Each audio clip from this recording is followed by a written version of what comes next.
विश्व हिंदी परिषद के हमारे युग पुरुष माननीय मोदी जी ने जो एक संकल्प लिया है विकसित भारत आत्मनिर्भर 2047, उस संकल्पना को सिद्धि तक पहुंचाने के लिए आज भाषाओं का बहुत योगदान है। आत्मनिर्भर भारत बनने भाषाओं का, क्योंकि अंग्रेजी हमारे केवल 5% लोग ही अंग्रेजी जानते हैं।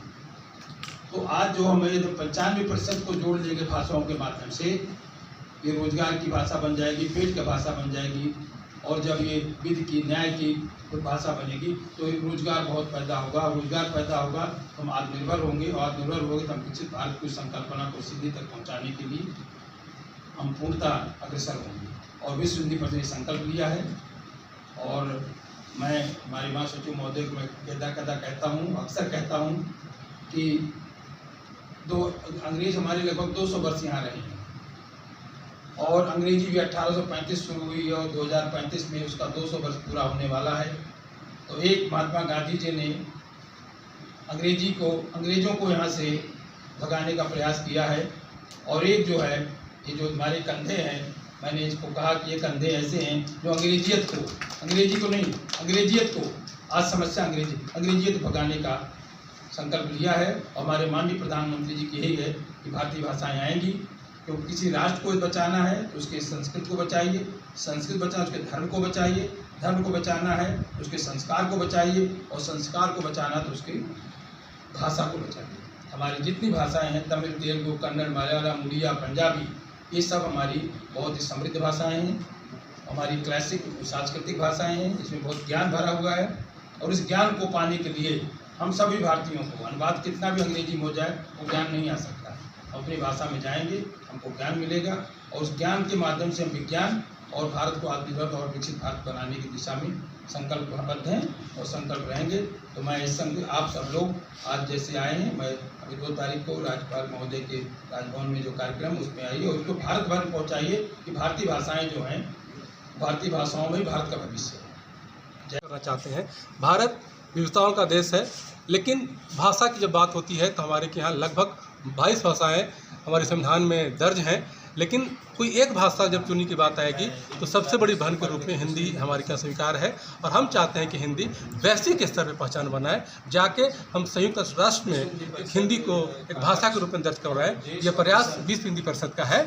इसलिए आज हम 2 नवंबर को राजभवन उड़ीसा में कार्यक्रम कर रहे हैं, क्षेत्रीय भाषाओं के सहयोग के साथ, क्षेत्रीय संस्कृति, उड़िया संस्कृति को साथ लेकर, उड़िया साहित्यकारों को साथ लेकर, ताकि हम क्षेत्रीय भाषाओं के साथ हिंदी को जोड़ते चलें, और इस तरह से पूरे भारत में एक इतनी बड़ी माला बनाए ताकि भारत हिंदी के साथ आगे बढ़े और जाके अंतर्राष्ट्रीय स्तर पर एक वैश्विक भाषा के रूप में पहचान बने। से आकर के यहाँ जो सतत मेहनत कर रहे हैं, इन सब की हमारे पांडे जी बैठे हैं, इन सब का जो योगदान है, मैं इसका भी विश्व हिंदी परिषद आभार व्यक्त करता हूँ। आप सब लोग यहाँ आए हैं, जैसा कि हमारे महासचिव महोदय ने बताया है।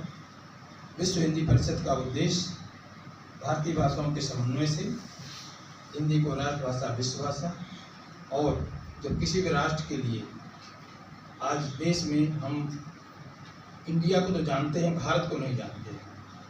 आज समस्या है इंडिया और भारत। आज जो विश्व हिंदी परिषद का उद्देश्य है कि हमें अपनी जो अगली पीढ़ी है उसको भारत के बारे में बताना है, हिंदुस्तान के बारे में बताना है, क्योंकि जब तक हम हिंदुस्तान को, भारत को नहीं जानेंगे, तब तक हम अपनी संस्कृति की तरफ नहीं लौटेंगे, अपनी भाषाओं की तरफ नहीं लौटेंगे। और अपनी भाषाओं की तरफ लौटना है तो हमें भारत को समझना होगा।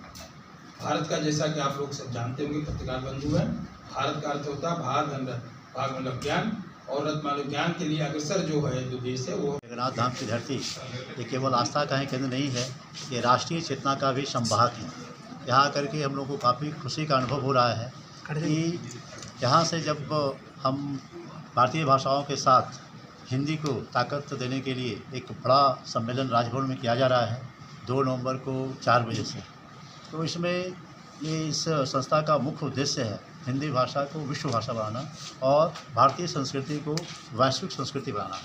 और इसके लिए हम सब लोगों ने उड़ीसा को चुना है, क्योंकि यहाँ भगवान जगन्नाथ की धरती है, और यहाँ से पूरे देश और विश्व के कोने कोने तक ये संवाद हो जाएगा कि अपनी भाषा के माध्यम से हम पूरी दुनिया को, क्योंकि भारत विश्व गुरु के रूप में पूरी दुनिया को मार्गदर्शन देता आया है, और एक विश्व गुरु के रूप में अपनी भारतीय संस्कृति से अवगत कराने का जो सबसे सरल और सशक्त माध्यम है वह है हिंदी भाषा।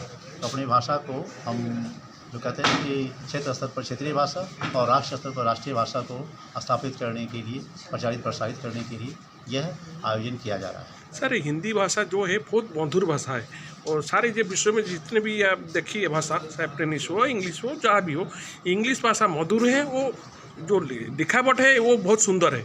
वो इसको कैसे आगे बढ़ाए? आप से अकेला तो नहीं होगा, सारा विश्व में तो लगेंगे, हम भी लगेंगे, तो क्या प्रस्तुति आगे होगा? निश्चित रूप से देखिए, क्या है कि भारत बहुत बड़ा देश है और इसी में सामर्थ्य है हिंदी भाषा को विश्व भाषा बनने का, क्योंकि जहाँ पे 150 करोड़ भारतीय चाहते हैं कि ये हमारी भाषा को पूरी दुनिया में बोली जाए, समझी जाए, और इसके लिए सभी लोग मिलकर प्रयास कर रहे हैं। विश्व हिंदी परिषद का एक बहुत बड़ा परिवार है जो केवल भारत में ही नहीं, विश्व के अलग अलग देशों में भी है। इसीलिए हमने कहा कि जो आगामी सम्मेलन हो रहा है उसमें विश्व के अलग अलग देश के अप्रवासी भारतीय भी इसमें भाग ले रहे हैं।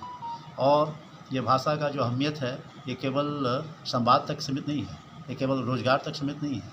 इससे हम वैश्विक स्तर पे कैसे आर्थिक रूप से, राजनीतिक रूप से, सामाजिक रूप से सामर्थ्यशाली हो, इसके लिए अपनी भाषा को प्रचार प्रसार करना बहुत ज़रूरी है। और चूँकि इसमें एक सामर्थ्य है, क्योंकि आप सब लोग जानते हैं कि पूरी दुनिया में सबसे ज़्यादा तीसरी बोली जाने वाली भाषा हिंदी है, तो इसको प्रथम स्तर पर कैसे लाया जाए, इसके लिए हम सब लोगों को मिलकर प्रयास करना होगा।